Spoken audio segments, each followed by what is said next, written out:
All right, guys. Today on the Lions Guy podcast, we've got Seb Lavoie. Did I say it right? Lavoie. Lavoie. The Close enough. I listened to you say your name a few times to make sure I got it right today. But I got Seb on the show because you got referred to me by Ben Perry. Ben, if you're listening, man, shout out to you, buddy. Been a long time. I believe a fellow Mountie like yourself.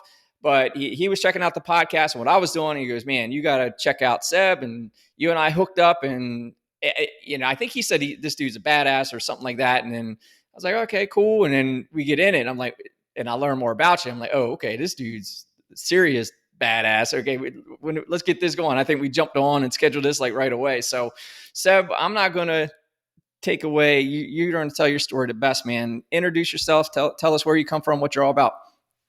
Sure, man. That's an aging badass, by the way. This when you wake up in the morning and sound like the Titanic, you know you're getting up there. So yeah, I'm Seb Lavoie. I live here in Vancouver, British Columbia, Canada.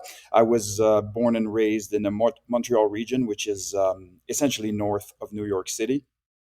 Probably, I don't know, 100 miles or something north of New York City on the Canadian side. I've been here now for as long as I've been in the Royal Canadian Mounted Police, which is about 20 years. I am recently retired and the CEO, owner of Raven Strategic Inc., a consulting company now. And yeah, man, I'm here doing the thing.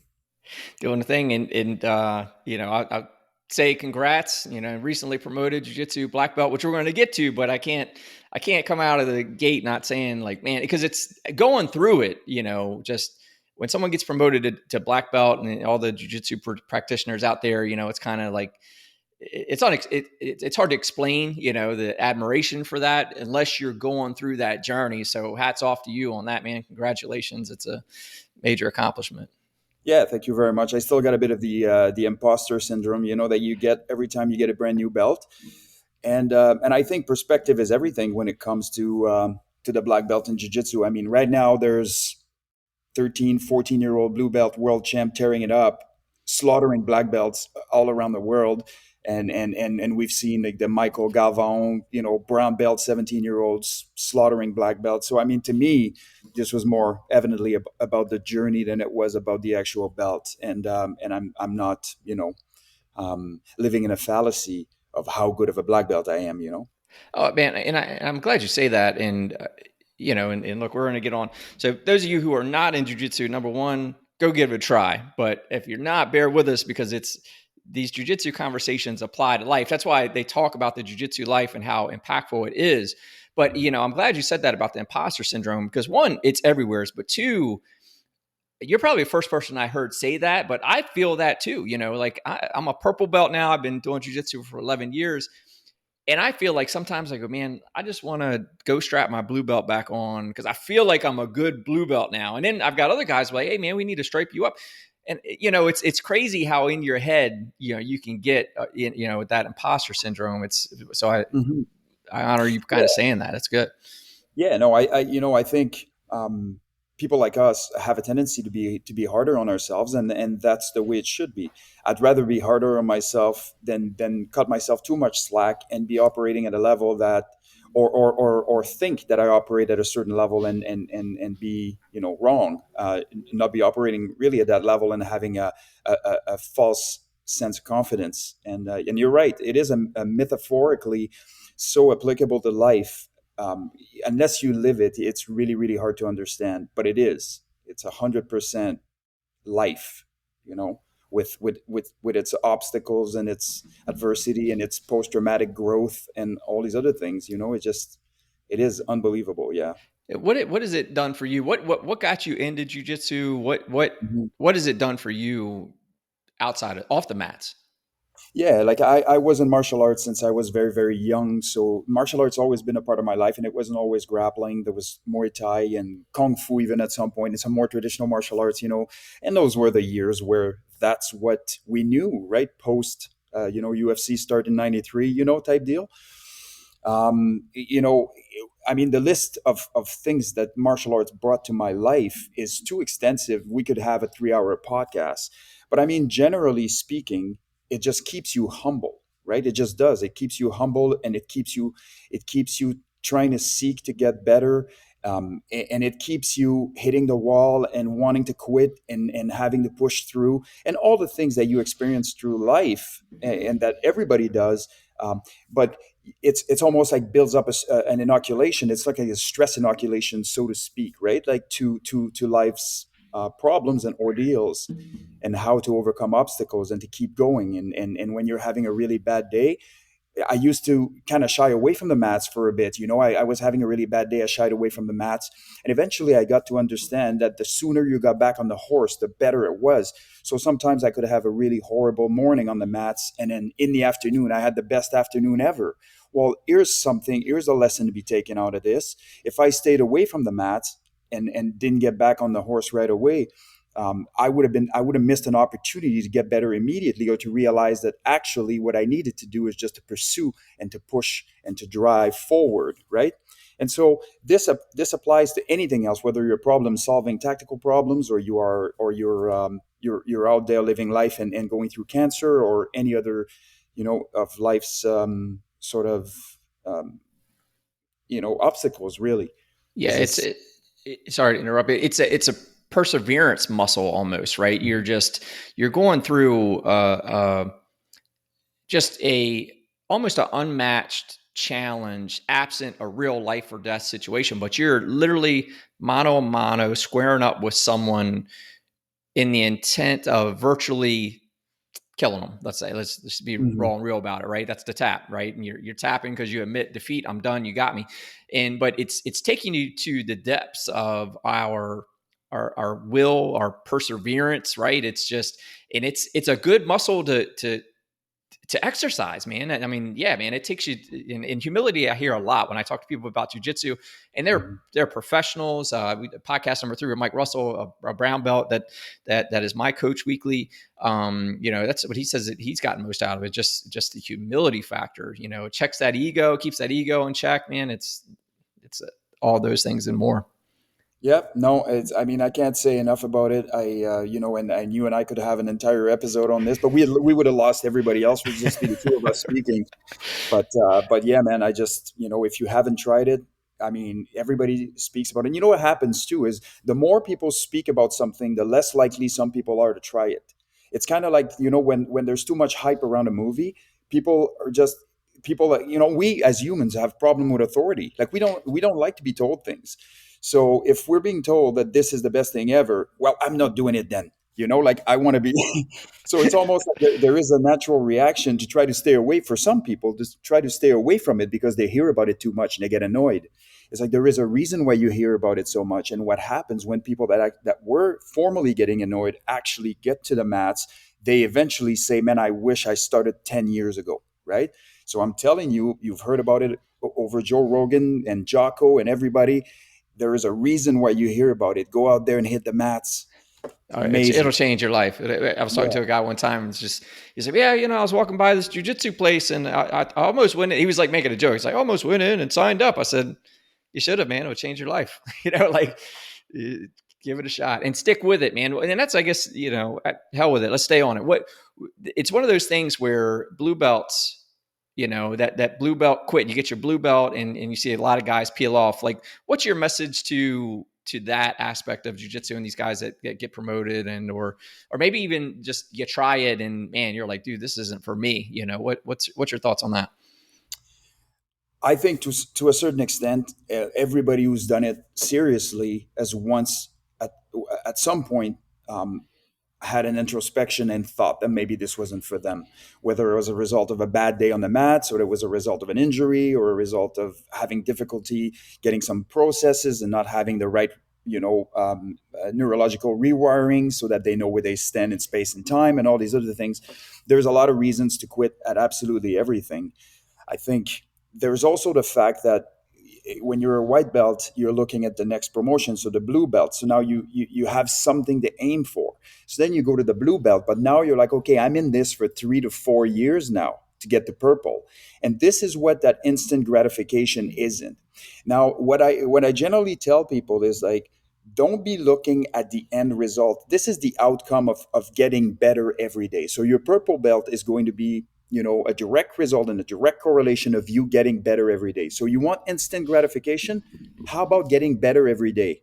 If that's not instant gratification, I don't know what is. So in 3 weeks, you will be, arguably much better than you were 3 weeks before. Whether or not you're having the greatest time on the mats or whatever is irrelevant. You actually have learned things, you've practiced things, you've rehearsed things.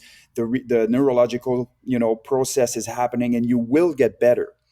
So don't see a destination like, oh, I want this purple belt or I want this blue belt. And that's the reason. It's the mindset. The mindset is different. When you're a white belt, you're excited. You want to get a colored belt because you don't have one. So that's very appealing. It's kind of like, having something to strive for, like a marathon or anything you want to prepare for. And then you go for it as hard as you possibly can until you hit it. And then you're like, man, I don't know if I have another 3-4 years in me to go to the next thing. Well, don't focus on the thing. Focus on the journey. In the end, man, I tell you, people are getting cancer. Some people are dying prematurely. People are, taking their own lives. There's injuries, like traumatic injuries or catastrophic injuries, that prevent people from having the opportunity to be on the mat. We, as humans, as healthy humans, owe it to the people that cannot do it, or the people that no longer can do it, to go out there and really, really push the envelope and make every second count. So it's all about that instant gratification. Is I'm getting better every day. That's my message, in terms of. Yeah, you've got to, and that can serve as a just general meaningfulness in your life, right? I just want to be, and I guess, you see people get all tangled up in other people and what other people have and they don't have, man. Just if you draw that picture of like, what do you want to be? And just compare yourself to that every single day. And maybe it could just be who you were yesterday. Like if you reflect at the end of the day and say, man, I didn't handle the situation as well as I would have liked. And if you just do a general reflection, though, but tomorrow I'm going to do better, or in it just generally. And that's, again, maybe where the jujitsu is life tie-in is like, the journey is forever. I mean, even as a black belt, like you talked about, like even as a black belt, what does it really mean? There's a blue belt out there, destroying black belt, so to speak. And that's it. It does. Who are you as the opponent to that blue belt? It doesn't matter what's around your waist. What do you need to beat that guy? Right? That's it. And no, at the same time, he's going to be pounding, he's going to be grinding, he's going to be getting better. So the best thing you can do is just focus on you. Where did he catch you? What are they doing? And that for me is like every time on the mats. And when I'm best at jiu-jitsu, I'm doing that. I'm there with the notebook. I'm sitting down going, this is where I got caught. And I love recording myself too, because when you're doing it, then you're watching yourself, you can just see, I'm like, man, come on, get down, put the pressure. I can just see everything I'm doing wrong, and it's taking the time to reflect, on who you are versus who you want to be. Man, it just focus on you, man. Like focus on what you want to be. Yeah, man, that's the only way to go. One of the things that I really like doing is closing my eyes. I close my eyes and I feel jiu-jitsu. Like, where is my body? Where is my opponent's body? Feel the pressure, feel, control my breathing, do all. It's almost like a therapeutic to the point of spirituality. You almost dive into this, what's the word? Meditative state, almost. And I find it extremely, extremely valuable. Yeah. So let's talk a little bit about your career, the last 20 years. What were you doing? Tell us about how you got into it. hmm Yeah, so I started at about, well, there's quite a few things that I won't touch on because there's too many crumbs here to go back. But I'll start with my. So I spent a brief time in an infantry unit, 3 years before joining the Royal Canadian Mounted Police. Now I joined the military so that I could, as a stepping stone for policing. So for me, it was always about policing.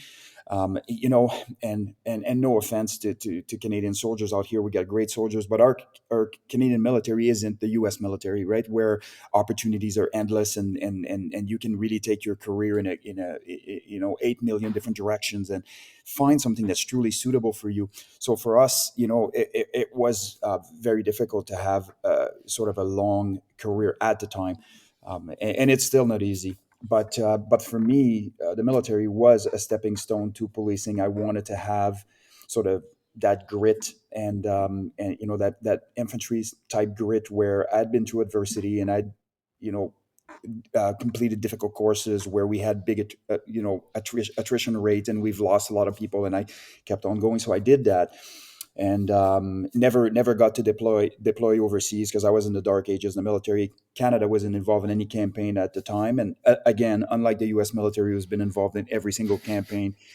Canada hasn't necessarily been.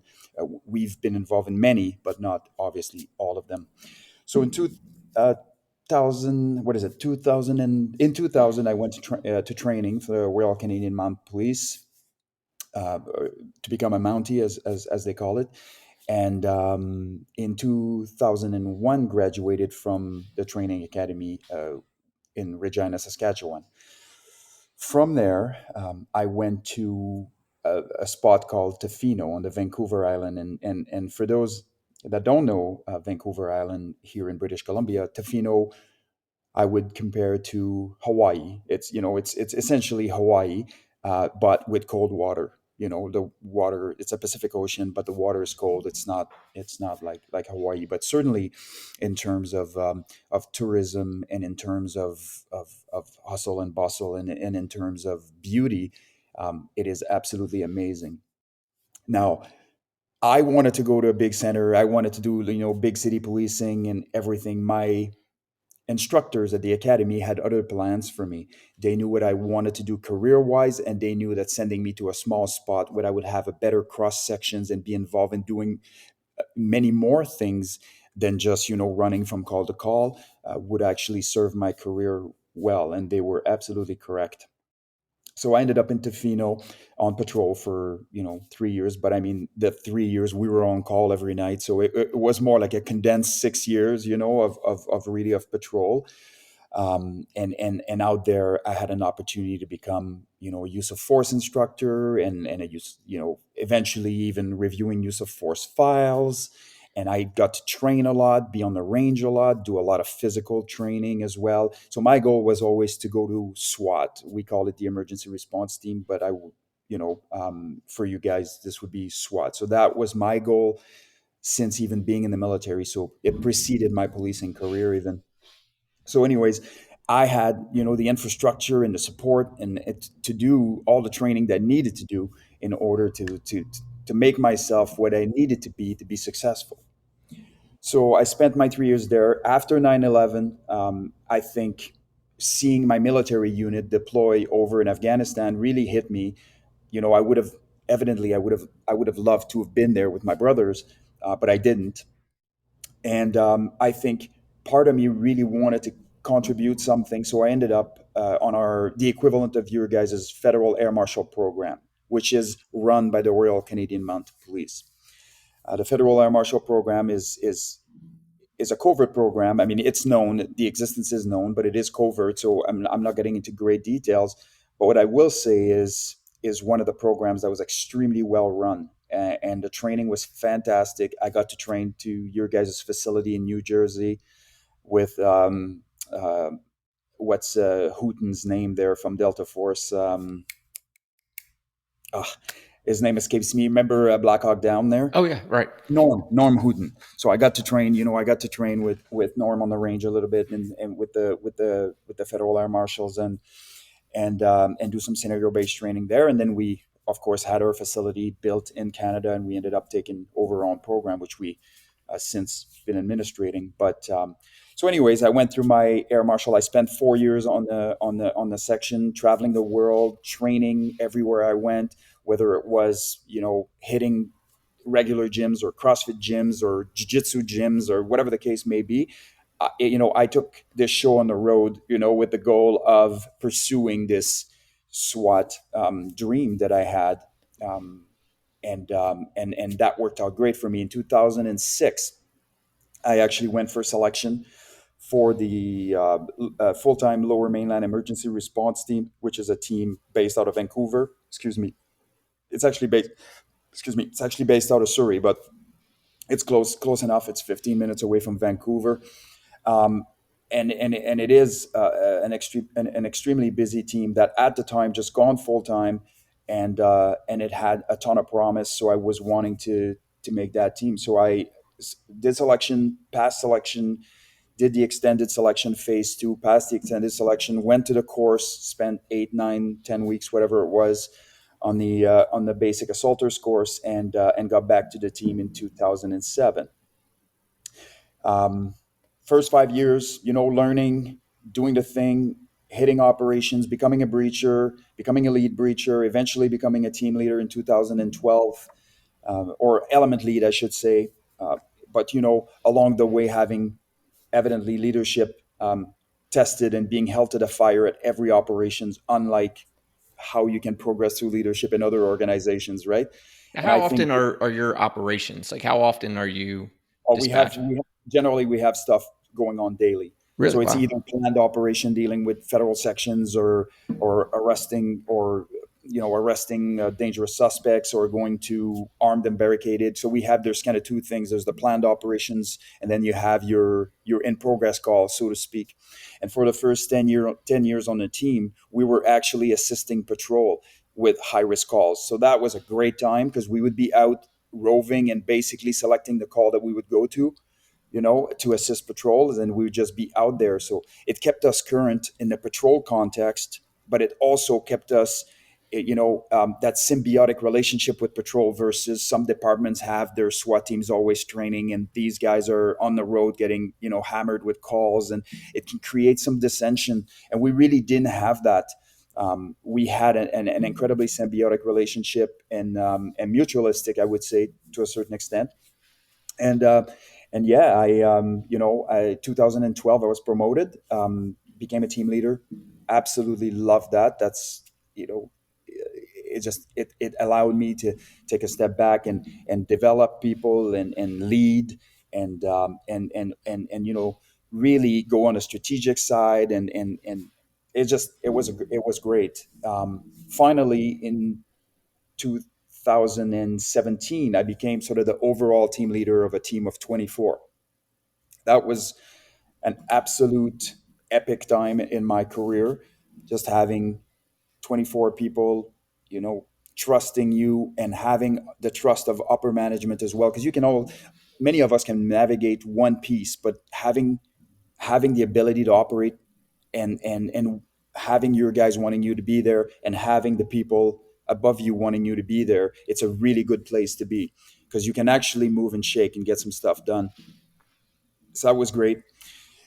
In 2019, yeah, I was approached by the commanding officer of the division here. So for British Columbia, we have about 8,200 members, RCMP members here in British Columbia. There's some of the civilian employees. Let's call them employees, really, and one CO. So the CO, obviously has a limited span and control, but they need somebody with them that can act as an advisory NCO, that can say, no ma'am, like, or sir, we can't be doing this, because this is the repercussions that it will have down the line, so to speak. And that person has to have a certain amount of operational credibility, so that the membership, you know how it is, it's no different than any chief warrant officers. That's precisely what it is a chief warrant officer for the division type deal. So I spent 2.5 years in as the Divisional Sgt Major, which is the chief warrant officer for the province of British Columbia, until I was set to go back to the team as a ops NCO. And somehow, man, something happened in my head where I just didn't want to go back on call. I didn't want, like, there was a ton of things. I think I was in love with the idea of going back and wearing greens and going back with the boys and being in this tactical environment, and potentially problem solve tactical dilemma, which has always been something that I really, really enjoy doing. But my job would have been different now, and I wouldn't have gotten to do nearly as much of that. And I think just to going back on call and doing all these other things, I knew I would have to essentially prioritize that over living, right? And there is many things I want to do. So I had choices. I find a new job to do, which I never was really interested in. I was never an investigator. I was an investigator, I mean, by way of having to do it, but I was never really inclined to wanting to do it, pursue it seriously.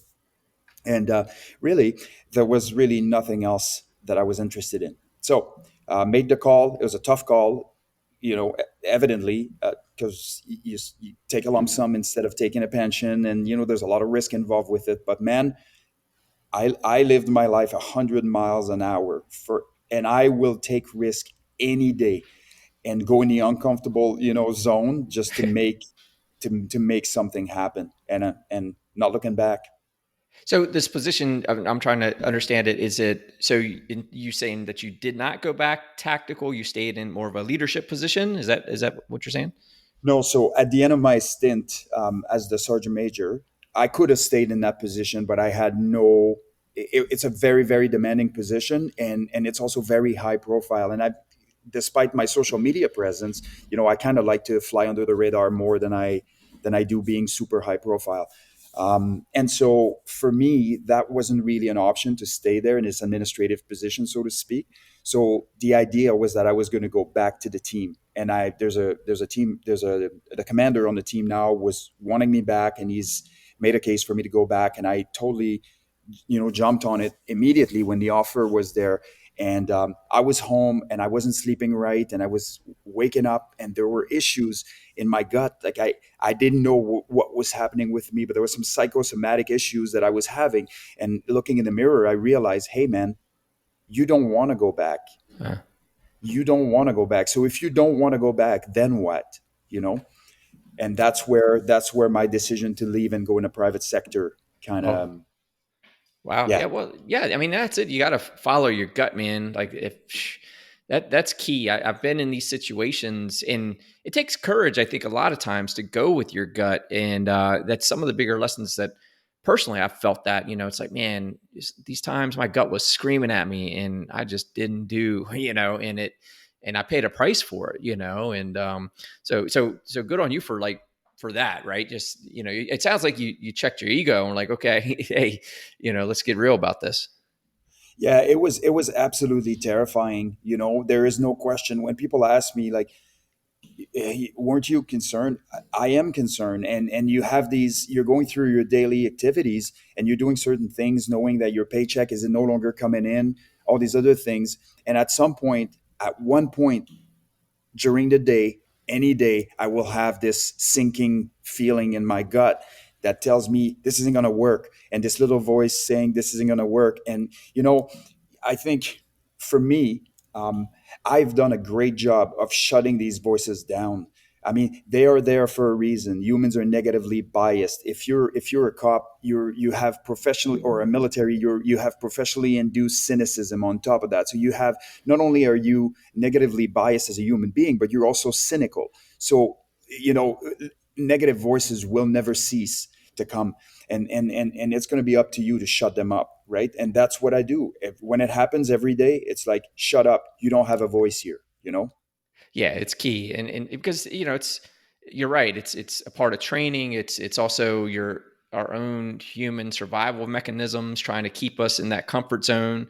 Neurologically and psychologically, there's just so much there, but it's awareness, right? If you understand that's how our brains are wired to keep us safe and comfortable, and you've got to push through it. And it's one of those things where once your mind realizes like, this is how we're working now, like when you're pushing to that next level, you're pushing yourself hard, and your brain starts saying, okay, it stops fighting you and starts going, okay, how do I adapt to the way that we live now? Like, how do I, evolve to meet the needs of what we're going through?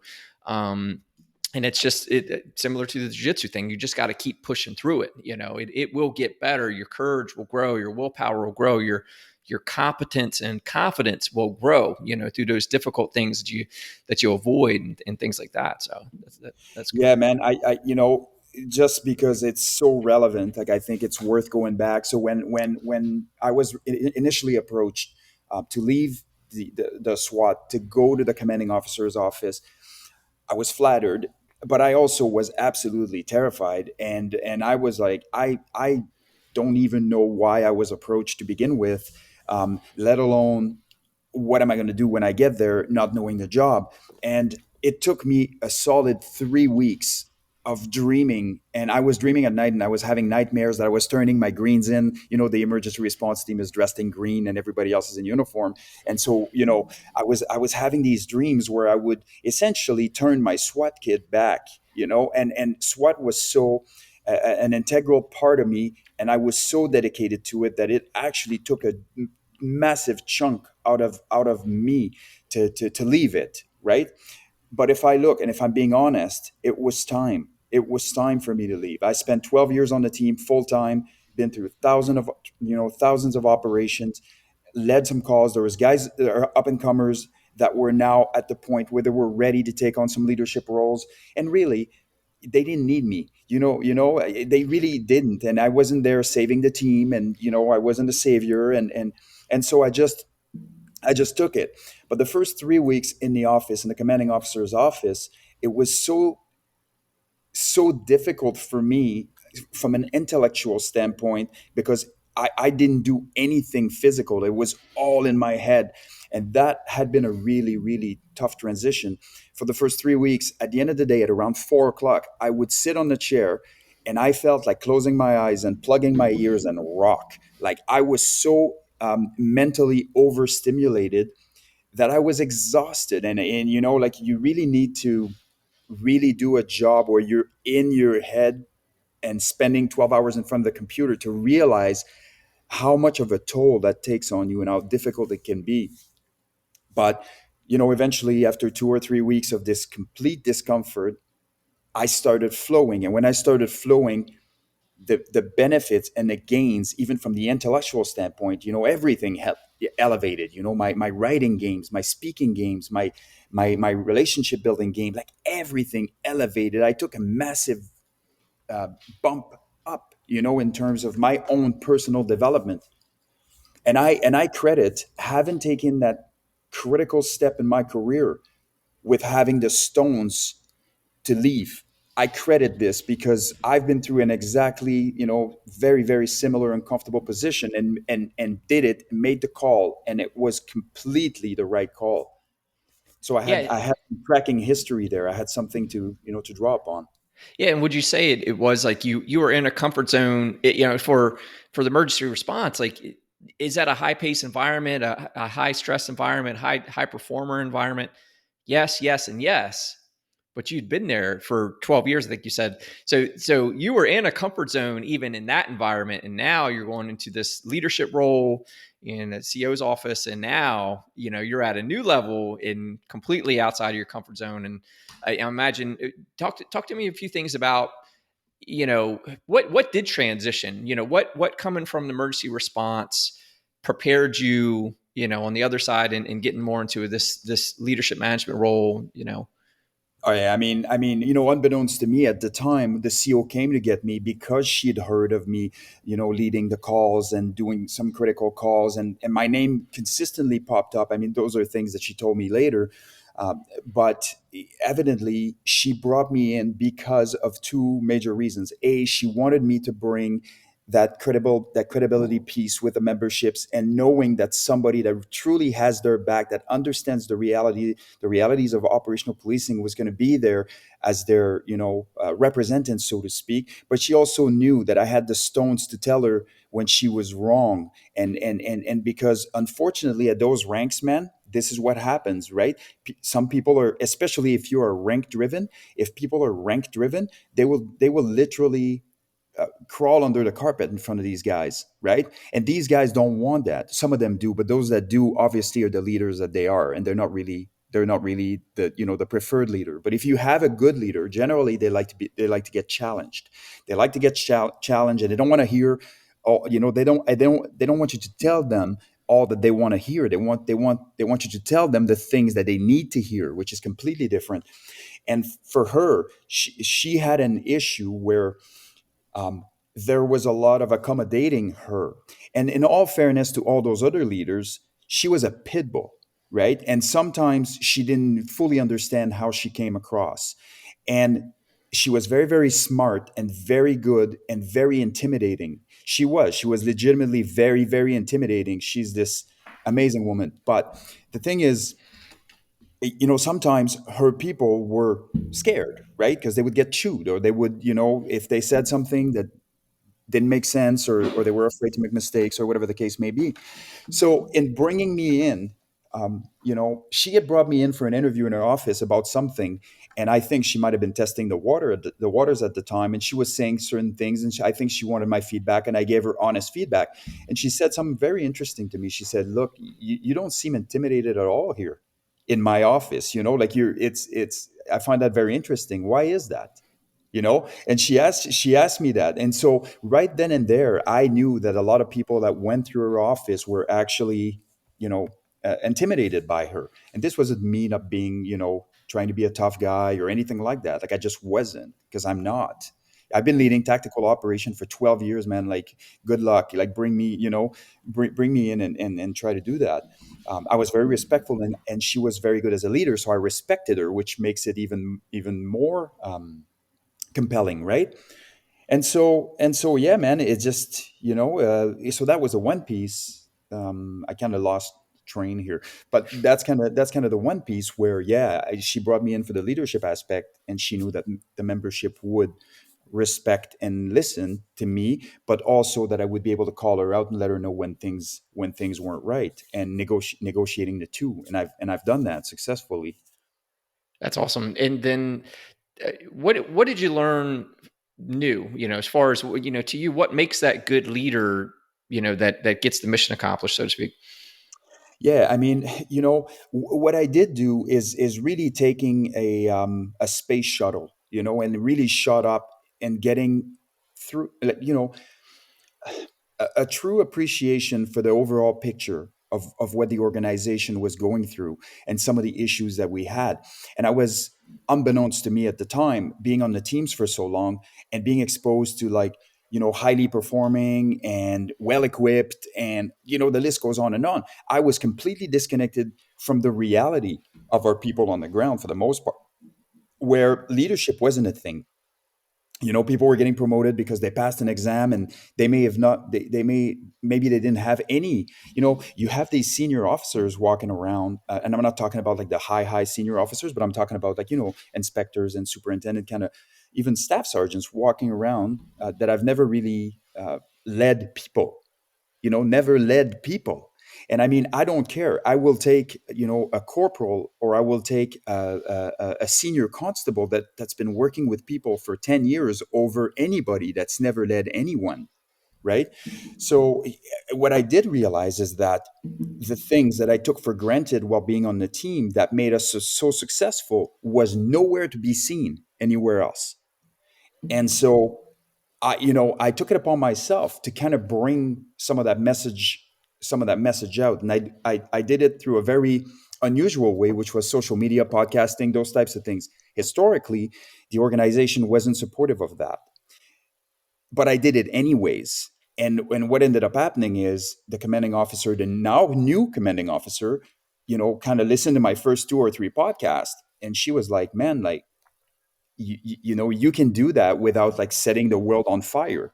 And I really appreciate it, and by all means continue doing that. So I kept being supported for that, and navigated the defund the police movement through podcastings and other. And what I did do is be the voice of our members that didn't really have one. So yeah, it just, I believe that in those types of positions, you really have to make those positions yours. What are you going to do?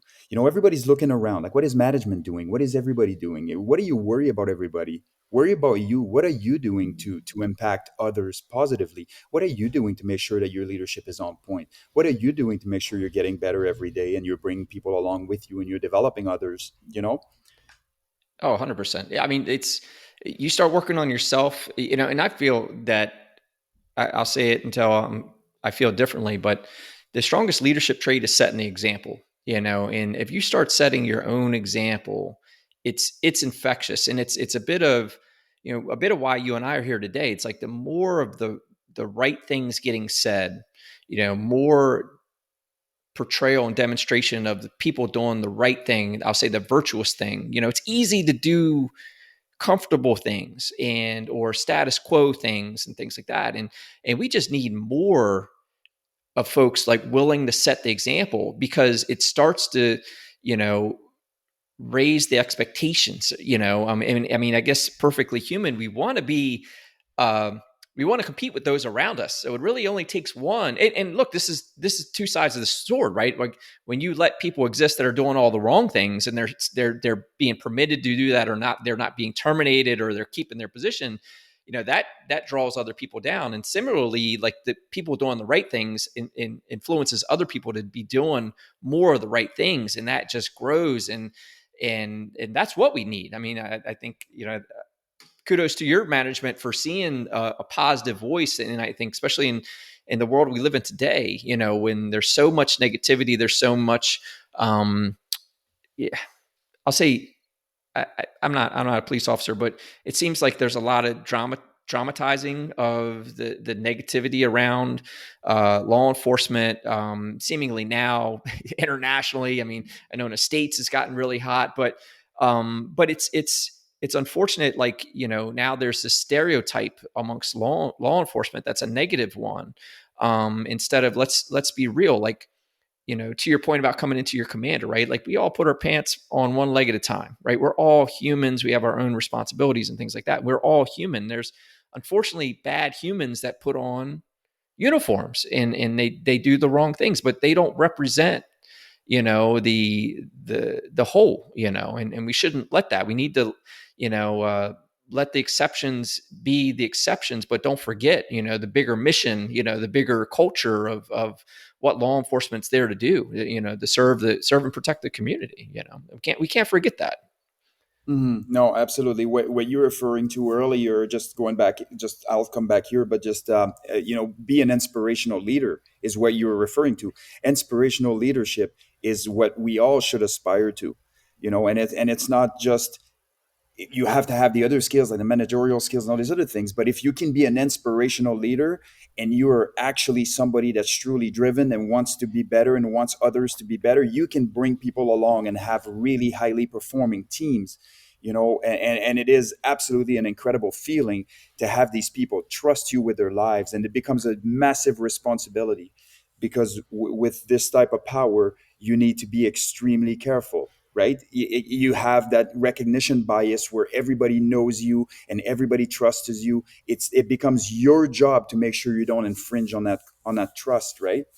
But in terms of the policing, I don't blame the public for what the perception of policing is, because to be honest, we did a piss poor job in communicating. And if you're not communicating, people just make stuff up.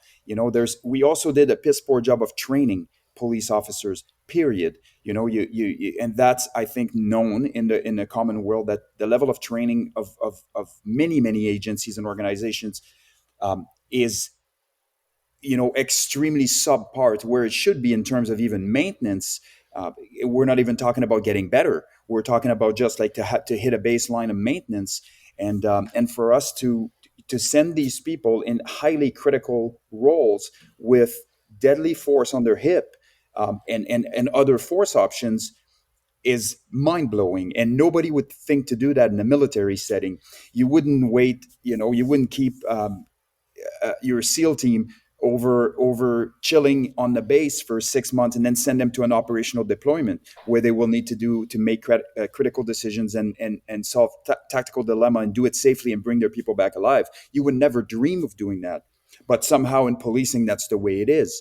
Think about it this way. I don't care if you're in Afghanistan or Iraq. If you're in a gunfight in New York City in a closet, man, you're in battle. Like, call it whatever you want, right? But it is what it is. I mean, there is no difference to the person that's actually going through this, and levels of stress inoculation and all the balls that are dropped along the way. And then the call comes in and it's hot, and now it's time to go. we haven't done a great job of front loading and explaining the challenges associated with the profession. We also haven't done a great job of training the people to do the job. So there's a lot of complexity, and there's a lot of additional things that we're not doing. But Is it a matter of I mean, because we talked about the emergency response and the American SWAT, is it a matter of with regard to this training, are you referring to the boots on the ground patrolmen? They, at this point, because of the severity of what's on the streets, needs more training that keeps them, I'll say, on the ready to be able to handle those high stress environments or situations rather. Yeah, I mean, we're talking about absolutely everything, really. I mean, we're talking about effective communication. I mean, we're dealing with a generation that's texting, right? Everybody's texting, everybody's on the phones, nobody call each other anymore, or it's very rare, anyways, right? And when it happens, it's kind of nice. But that doesn't help you in dealing with humans, right? Like, it doesn't help you in de-escalating situation. The escalation training itself is, or a recertification every 2 years. Man, no, this needs to be scenario-based training where you're having these conversations, where you're, involving your mental health professional, and you're learning to negotiate certain things. But it's also having the stress inoculation, or at the very least, the stress exposure, which leads to a reduced amount of stress. If you have a reduced amount of stress, you react better, evidently, because it's not affecting all your subsystems, and you're not turning into an ape trying to problem solve something by banging on it, right? So I mean, the whole gambit, from as basic as communication presence to the utilization of deadly force or any other force options before that. And I think that if you if we did a better job of consistently training, and this, in my head, it could look something like having a week of day shift, a week of night shift, and a week of training. Day shift, night shift training, day shift, night shift training. And it's not perfect, and not everybody. It just has to be done organizationally. Somebody needs to kind of come up. But here's what the problem is, and here's where it gets a little bit complex. This type of schedule and this type of training is expensive, and in order to do it, you would need to raise taxes and do certain things. But you can't do that if the public doesn't know what you do and where the shortcomings are and all these other things. So if you're not communicating, and then you're asking for more money so that you can do this, and it's those are competing interests as far as the public is concerned, because they really don't understand it. The thing is everybody thinks that the public are idiots, and they're not. Like, or they're not going to understand. No, actually, they will. You've never actually tried, to really make a case for what it is that you're lobbying for here. And so for me, there's massive pieces here. We need to be much more open, to the public, and having that transparency, and really communicating effectively some of the shortcomings that we have, so that they already know in advance that we have shortcomings in a certain area. So if something keeps happening and we've already told them, at some point somebody is going to say, okay, they've already told us this for 5 years. How do we fix this? Well, we need to raise taxes municipally, or whatever the case may be, provincially or statewide, or whatever the case may be. It's a big. We're not looking at a simple restructuration of the police model here. We're looking at something big, right? Because we set it up wrong. And when you set something up wrong, and then you have an historical tracking of the same thing over and over again, and I think what ends up happening is you negotiate the majority of the calls properly. So this becomes an outcome based feeling of accomplishment and success. So now you're judging your success as an organization based on the outcomes that you've had. You know what saves cops like 90% of the time? Luck. Like, period. You didn't get shot because that guy didn't shoot. Or say his gun jammed, or this happened, or whatever the case may be. So luck isn't a strategy. It isn't in military. It isn't in the corporate world. It isn't in policing, especially not when there are dire consequences attached to whatever actions you're taking or not taking. So for me, the realization that, listen, guys, we've been lucky for 20, 30, or 40 years. It's that it is not because we are competent. So that false sense of confidence that you acquire over time is a major issue, right? Yeah. Yep, absolutely. Well, let's jump over to a bit of your own personal high performance, right? I mean, so one of the things that it'll be in the show notes for everybody, check it out. You know, you did the Murph.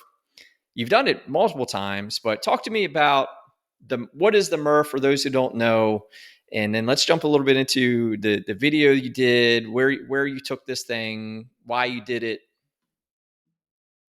Sure. I'm actually wearing my Murph shirt. Well, one of them today, always representing. Yeah. So, with it, and it's pretty timely. I don't know when this is going to come out. It likely will be evidently after the 4th of July, but we're like July 3rd right now. So tomorrow is the 4th of July. So I wish you guys a great and safe 4th of July. And yeah, I mean, so Murph is essentially a CrossFit workout. It was designed in a CrossFit box, not to lose anybody, but it was, and it essentially is a 1 mile run, 100 pull-ups, 200 push-ups, 300 squats, and a 1 mile run, wearing a 20-pound vest, and you're doing it for time, right? So as fast as you can, do it safely, essentially. Now, in the CrossFit world, we call this workout a hero WOD. So it's basically a hero workout of the day. And I like that about CrossFit. I mean, of course, it has military roots, and because of that, there is a constant flow of workouts that are performed to honor the people that have made the ultimate sacrifice in service for the country.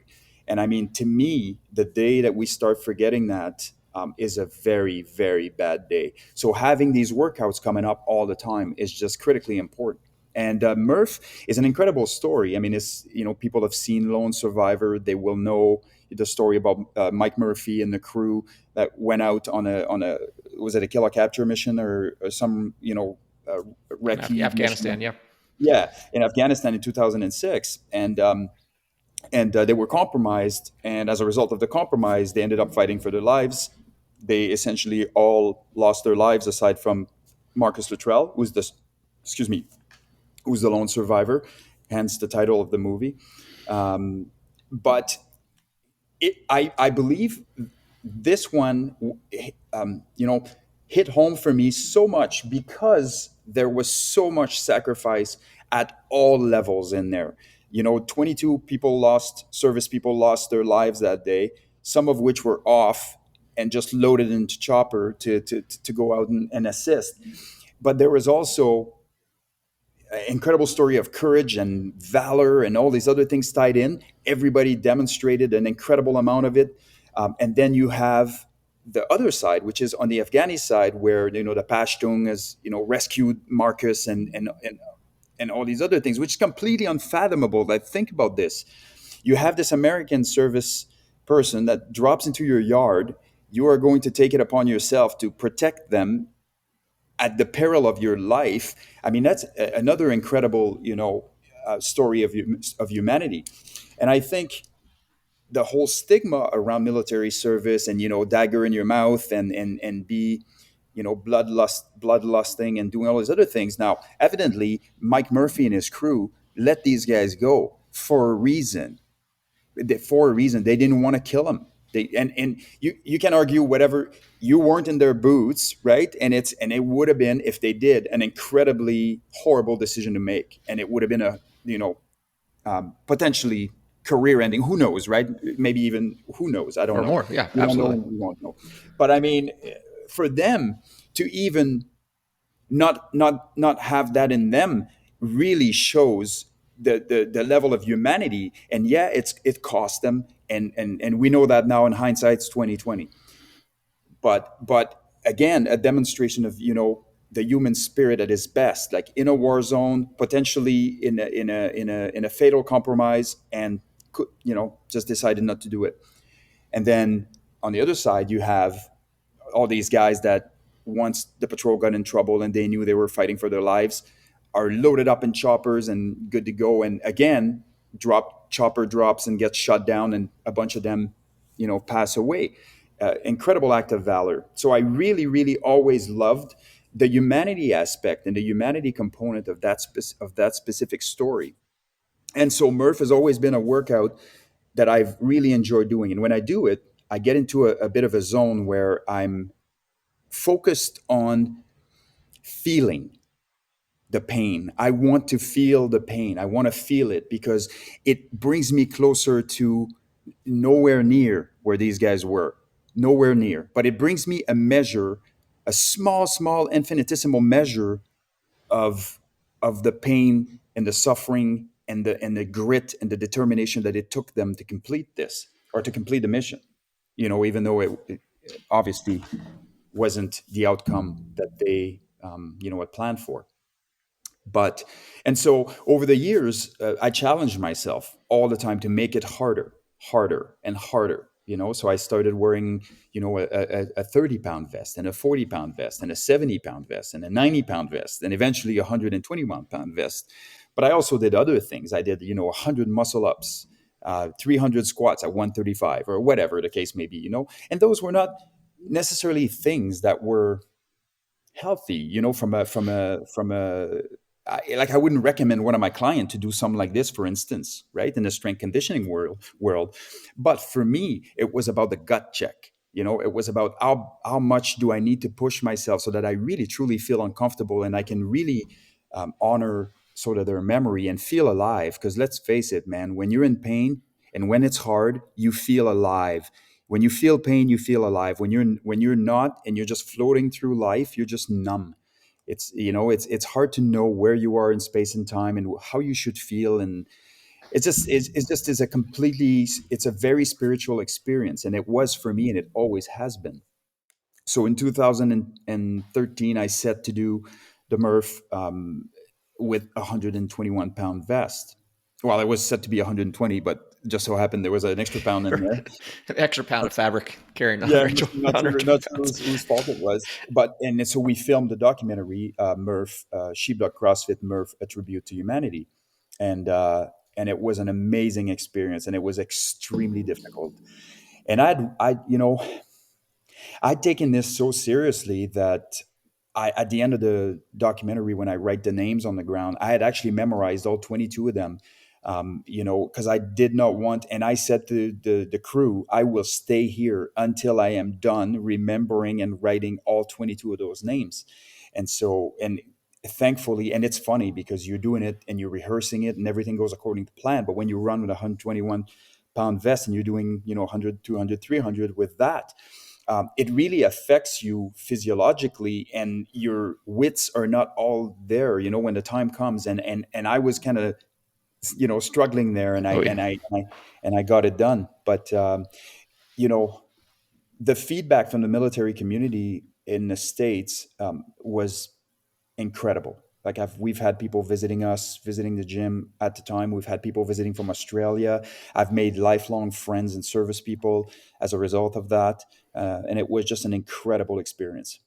Yeah, I thought it was awesome. I mean, so run me through it. The Murph, you run a mile, you're wearing a vest. On the traditional original Murph that most people do, they're wearing a 20-pound vest, and it's 100, 200, 300. It's 100 pull-ups, 200 push-ups, 300 body squats. And then you got to run another mile and it's all for time. And most people do it for time. That's how they test themselves. In your case, you were incrementally adding 10 pounds until maybe it wasn't every year, but at one point, and that's what the documentary is about, is you do that 1 mile, 100, 200, 300, and another mile with 120 pounds on you. I think in the documentary, you're weighing in at 199, so it's not like you're a big, 300-pound dude. So you're just strapping on 100 pounds. But I mean, it's significant, man. And I've done the Murph. I did the Murph this year for the first time.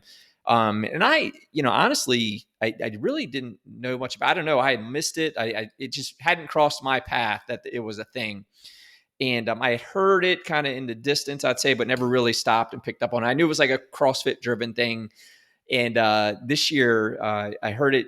My mind anymore, if I hear something twice anymore, I tell myself I got to act on it. So I saw someone say they were doing the Murph online, and then someone messaged me and they go, on Memorial Day, they're like, "Hey, did you do your Murph today?" And I'm like, "What's a Murph?" I mean, and then I go pull it up, and I'm like, "Shit!" And I'd already got after that morning, so I had already went down. I got a basement gym. I went down and murdered it for 60 minutes.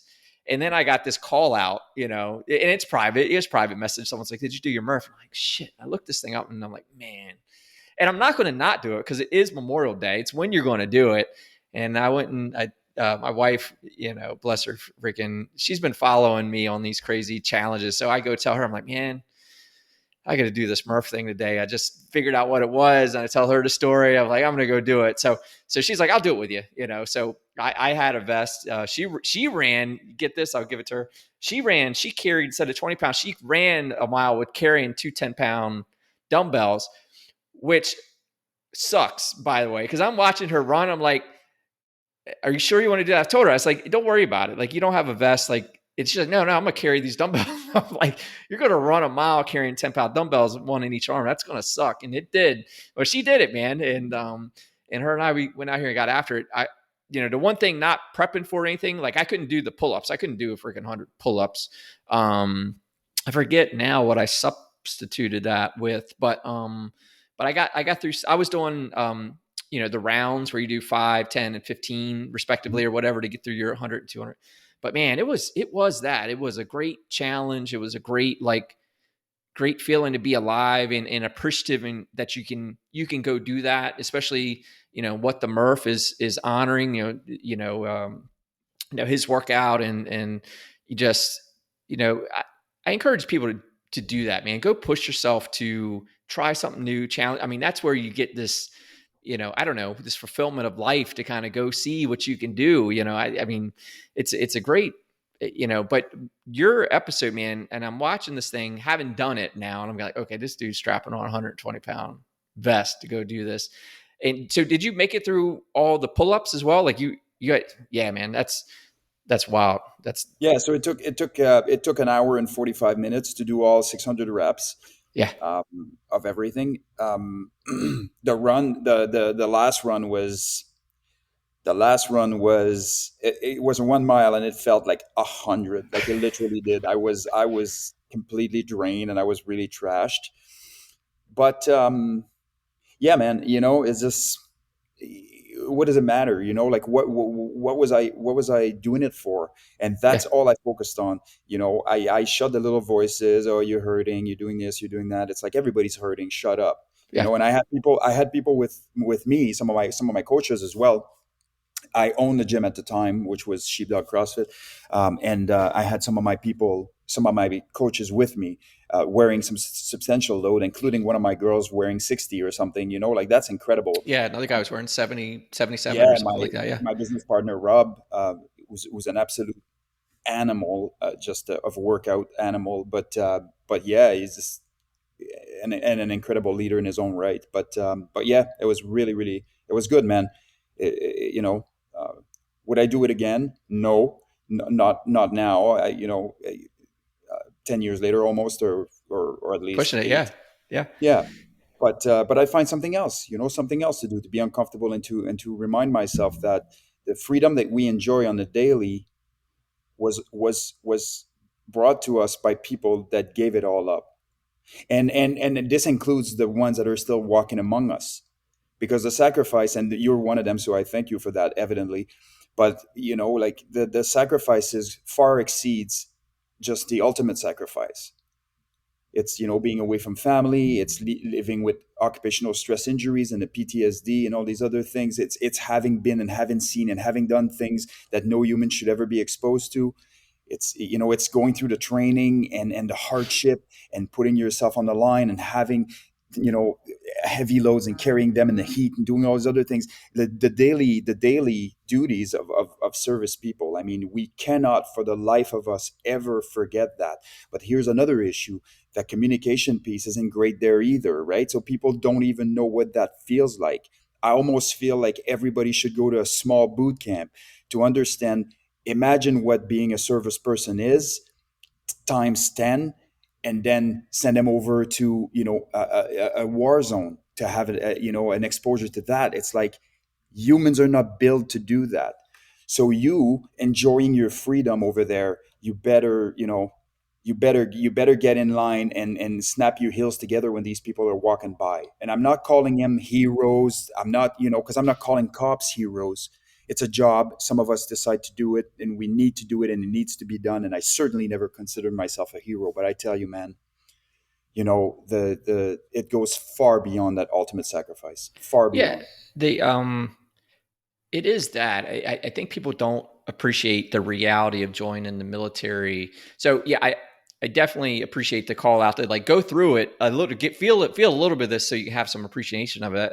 Yeah, I definitely honor that. But there's also, people don't realize, like, especially a volunteer force, like the way I put it to people, I was like, you really sacrifice your freedoms to go serve, right? Because you sacrifice a lot of things: where you're going to live, how you're going to dress, what you're going to look like, where all of the above. You sacrifice a lot, whether you deploy or not. You are truly in service to your country, and I think just starting there, because that is the baseline, whether you're a veteran for wars or things like that or not, because that, like you said, is a totally another level, right? I mean, just I didn't deploy either. I missed that whole window. My EAS was around 9/11. Definitely would have served alongside my brothers at that time, which the worst time to go over in Afghanistan in the beginnings and things like that. So, but it was, it's something that, even doing field exercises and going through the hardships of, simulating, living out in the field, just people don't understand what these service members are really going through. And I tell you, like, the camaraderie, the brotherhood that you build amongst your peers there, those bonds. I mean, and what really, like, if is silly is just going to say, like, what really jerks my heartstrings, like watching movies and stuff like that, is really the psychologicals of it, right? The lost comrades, the PTSD, the psychologicals, are the things that really kind of tug at me, because I know they're real. I know these service men and women have put themselves in a spot, and it doesn't always work out. They know what they signed up for, and to kind of go through those hardships and have to carry them, and go through those psychological events, man. I think those are the toughest of them all. I mean, we've been talking a little bit about getting out of your own head, but when you have some really traumatic experiences or loss, and things like that, man, it's just another level of living. No, 100%. I mean, it's very easy for us, sort of standing here, speaking about, the voices in your heads and all these other things. But when you have a physiological change that occurred as a result of a traumatic incident, it's a different ball game, right? And yes, there are things to help, and there are treatment programs and all these other things. But man, like, I'm not going to stand here and say just shut the little voice in your head, because that would be a major disrespect, and it would be also implying that I somehow have control over my psychological in a way that a lot of our service people don't, and I would never state that, and that is the absolute insult, to add insult to injuries. There, we know that these people are incredibly strong by way of the resilience they showed even in their service, and the actions they've taken of the things that they've seen. But I mean, humans have a limit. We are not built for that. We're built for survival. We are not built to take lives and be exposed to certain things, and despite what we do, we're not actually built for that. And it's going to have dire consequences, and my heart really, really goes out to those that are truly struggling on the daily with ailment that I know nothing about, Yeah. like, just, yeah. Yeah, no, it's something, just to round that one out, which is, man, like, don't take these guys for granted, and I'm gonna say both again, the law enforcement, the military members, like, don't take them for granted, and don't let the exceptions, paint the norm. They've got challenges, they've got budgets, like you talked about. There's limitations that they're dealing with in face of some major challenges, because let's be real, like, our challenges that those servicemen and women in law enforcement and military have signed up to go combat are real, and they're real big, and they're dealing with limited resources, and they're operating under a set of rules, that their enemy is not, and that's yet another challenge in itself. So, you really, I encourage anyone to just slow down, thank a service member, thank a law enforcement officer, Don't let this media stuff, get in your head and paint the wrong picture, man. There's a lot of good people, and generally people are good, man. Like, people are generally good. And the men and women in uniform, man, they're just another level of that, what they put up and do. But, Yeah, it's with, really feeding in that polarization, right? And uh, I think if we continue down that road, there's a lot of bad things that are set to happen, right? We people we if I said to you 2 years ago, like, listen, in 2 years, Venice, Italy is going to be completely shut down. There'll be nobody on the street. People will be locked down in their houses. You won't be able to see family. You would have thought I was crazy. You would have said you are crazy. Well, I tell you right now, if we go down that path of polarization any further, and we keep on, we're going to either self-destruct, or we're going to self-destruct by way of having somebody take the opportunity of us in fighting to inject into our lives and, essentially take us over. And if people think that that's not a real thing, that is a real thing. If your country is completely self-destructing, and you have, people around that have been watching and waiting for this superpower to kind of like dwindle down so that they can make some certain moves. And I know everybody's like, well, we will handle that, but man, we need to do a better job at getting back together here. We have to get back together. And look, it sounds cliche, no, but I man, mean, look, there's truth to united we stand, divided we fall. Like, let's just stop right there. Like, and it's just, and I tell people, dude, this ain't even a political show. We're going to take it there. There's 10% on the far ends of the spectrum. There's 10% far left. There's 10% far right. And technology has enabled their microphone to be so loud. And I'll tell you, man, I've traveled the country, I've traveled the world, I've met a lot of great people, getting to meet even more in my current journey. And I'll tell you, man, the other 80%, we're all on the same page, man. We want life, liberty, and pursuit of happiness. We just want to live our lives, take care of our families, provide for those we care for. And we don't want the noise. We don't want the drama. And that's where people have to realize that there's forces that are not virtuous that are causing these things. There's monetary gain in the media, right? Shut that shit off, man. They're making these bait headlines so you will click and they can raise their advertising rates. Once you know how the system works and how these sources, make their money, you start to question what they're telling you real quick, and it's just a matter of awareness. I just always want more people to be more aware of some of the agendas that are out there. And I'm not even trying to go conspiracy theorist, but I'm going to tell you that there's folks that are incentivizing by the discord, and then for various reasons over the last 2 decades, there's a lot of mental issue, going on. And again, I feel technology has enabled that. Technology is an accelerator. It can do a lot of good. We can share information, we can grow faster, we can learn faster. And it can also accelerate the negative, misinformation and all that stuff. And people, as a result, are really comparing themselves to the wrong things. The suicide rates up as an example. All these negative things, and people are at a loss for their own meaning, themselves. In that, the second part of this formula makes people susceptible to those agendas, right? Like, oh man, my life is shit. But let's go out and defund the police. That's my new cause. I need a cause. They don't have a cause for themselves, and they catch these headlines. They catch these wrong actors, I'll say, or other poorly influenced folks. Whether they're incentivized or not. But it's unfortunately contagious. And when you've got, in my opinion, this mental illness, fog that's going through, people that have access to it, frankly, social media and all that stuff, man, they're susceptible to it. And that's why, back kind of where we started, if you can focus on yourself, what's important to you, and be real about that, and focus on being a better version of you.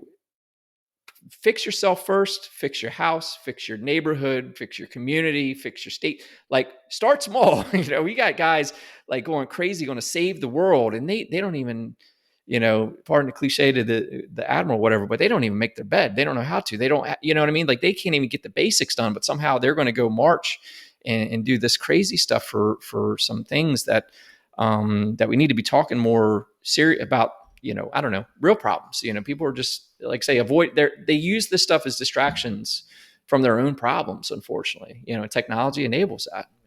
Oh, 100%. And they lost perspective, a perspective that some of them never had to begin with. So it's not that they lost this, they actually never had it. Sure. Yeah. And, Yeah. and whose job is it to gain perspective? I know that's yours.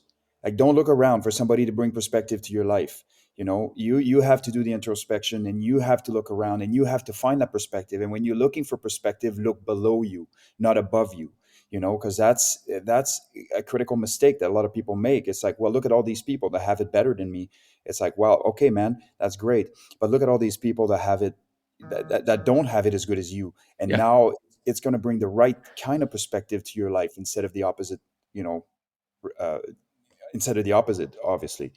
So, you know, it's going to be the next couple of years here are going to be absolutely critical. And I think what we're starting to see is we're starting to see people being fed up with the polarization and with going completely the opposite direction of what we've always done. And I think the truth is always somewhere in the middle.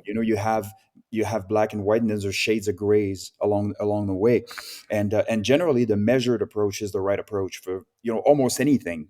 And anyways, it just I'm hoping, man, that things are really that we're going to get people in position of leadership that will unite us, that have the ability to do it, whether it's political or otherwise, man, whatever. But something's got to happen for sure.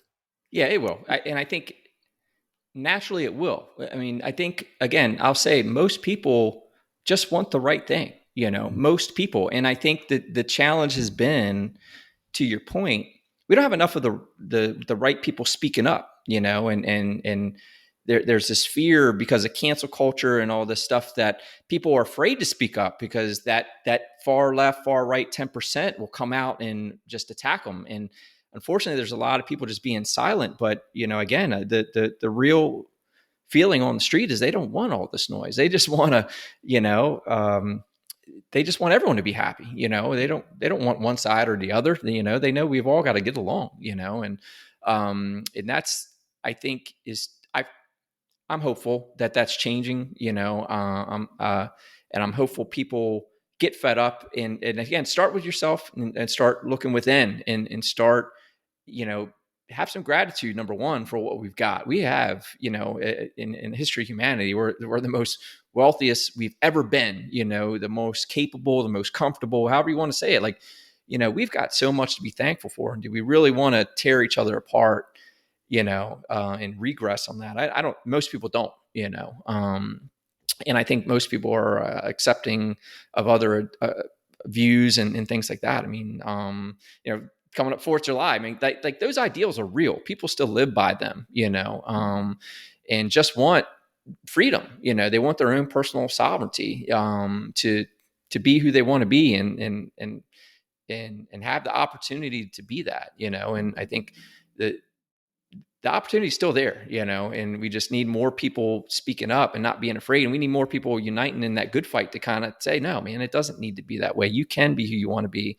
There's nothing holding you back. And that's what the thing with the Murph with you, man. It's like your example, like I'm watching that and I'm like, you're not doing enough, dude. I'm like, like you're setting a powerful example. And we just need more examples out there. We need more voices out there who have the courage to speak up, against this negative wave, this nihilism, and cynicism and things like that. And you're out there, I know, doing a good example. Now, what are you working on now? You're Yeah, so right now through my company Raven Strategic Inc. here, what I'm doing essentially is I'm creating a course. So just to give you a little bit of a backstory, um, leadership in policing in Canada is done a certain way, and that certain way is not really conducive to create the best leaders that we could be as police officers. And of course, unless you're in a specialty unit where this is a critical piece of advancement and that you are held to the fire every day, you necessarily don't know what you don't know. And it gets proliferated, right? And that's the proliferation is going. We're having all these issues. And you know let's talk briefly about, say, the resilience issues, for example, where we have all our people, like the rates of suicides are incredibly high. We have people with at home suffering with occupational stress injury, PTSD, these types of things, and psychosomatic reflections of that. And everybody focuses on the symptomology, which is the PTSD and the OSIs, and how we're going to deal with that piece specifically, when really the majority of those cases, the triggers were the way people were treating along the way. So everybody was prepared for the events that they went through. It wasn't the event themselves. It was the chain after, being abandoned organizationally, or feeling like they were being abandoned by their leaders, and or feeling like they were being shunned, or whatever the case may be. It created massive issues. So the point I'm making is leadership is the solution to absolutely almost everything. And then it leaves a very, very small portion of things after. So leadership and care for your people will prevent and bring him back to work. And we did it with our guys, where we sent them to operations, like critical operations, where they, used lethal force and did certain things, took the time off, took the time that they needed, and we, recovered them in a cooperative approach. And when they were ready, they were back to work. And we kept on sending them back to operations, but they were happy. They were treated, they were treated well. There was no overwhelming administrative burden that was imposed upon them for no other reason than just getting a promotion paper written. And I would say the culture that we created, and the culture that we maintain, was conducive to be successful everywhere. And that included in returning to work and these other types of things. So what came very, very clear to me is that as I left the team, and seeing that was nowhere else to be found, there was a critical void here. And that critical void is going to fix a whole bunch of other problems. So instead of going at looking at the symptomology and reverse engineering that, I'm going straight to, I know what the problem is. And I'm not talking just about management. I'm talking about leadership at all levels. We are police officers, you're military, you've relinquished the right of not leading. You're now a human being that is going to have to make some critical decisions that could potentially mean life and death for some people. And you're going to need to be a leader in your own right in order to do that. There is no cruising through those types of professions. So what I've been working on right now is essentially a 4-hour workshop called the Introspective Leader. And it's essentially, I've delivered it for the first time 2 weeks ago. I feel like I fell short a little bit. It was a pilot, and I, there was a lot of work and there was a lot of feedbacks, very constructive feedback. And I intend to make it something that spreads like wildfire, because I think having that critical introspective look at our leadership is the key to resolving a lot of the issues that we have. And we can do that with process as well. So it's not just leaders individually, but it's also the process. How do we train leaders, but also how do we select them, and all these other things. So this has been a major point of focus for me. I'm also very, very passionate about combative trainings, because I've been involved in, obviously, martial arts for so long, and I've been in very many specialized sections where certain types of combatives were preferable based on the different duties. And I've now taken on revamping some of the combative programs for some of the specialized units. And so I'm doing that, as well as I have a martial arts club called Ascension Martial Arts. Excuse me. And so I've been doing a lot of jiu-jitsu teaching and doing the thing. I do the performance coaching as well, which is more something that I was always tapped on the shoulder to do. It was funny, man. Like for many, many years, and I mean, I train athletes, from the garage to the CrossFit games. I've put, hundreds of people through, special operations selection, whether military or police, really. I mean, just operating in those high attrition, really, really difficult field, and trying to be uncommon amongst the uncommon. And I've had somehow, an uncanny ability to help others, navigate those things as well. So and perhaps provide some critical direction that can help them in their own career. So I've done what I've done with my Raven Strategic is one portion of this is having people call in, and we have one-on-one Zoom meetings, and essentially, we get to know each other, and we talk about like what it is that you want and where are you going and how are you going to get there. And my approach to problem solving that I use for critical problems is incredibly